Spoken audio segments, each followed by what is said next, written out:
शुभं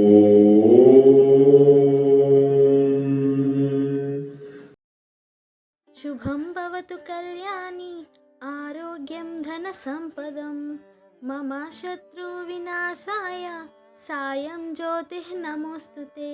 दीपं ज्योतिः परब्रह्म दीपं ज्योतिः जनार्दन दीपेन हरते पापं सन्ध्यादीपं नमोऽस्तु ते। बोधीपब्रह्मरूपेण सर्वेषां हृदि संस्थितः अतस्त्वां स्थापयामि यदा मदज्ञानमपाकुरु।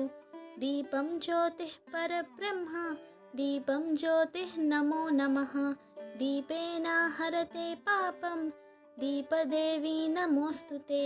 दीपं ज्योतिः परब्रह्म दीपं सर्वतमोपहं दीपेन साध्यते सर्वं सन्ध्यादीपं नमोऽस्तु ते।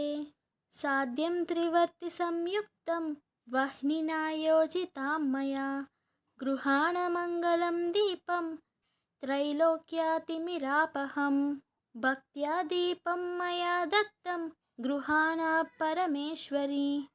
भक्त्या दीपं प्रयच्छामि देवाय परमात्मने प्रज्ञाम् आयुर्बलं धैर्यं सम्प्रदायश्च विवर्धनम् जातिस्मरत्वं मोक्षस्य दीपदर्शनमात्रतः त्राहि मां नरकादोरात् दिव्यज्योतिः नमोऽस्तु ते।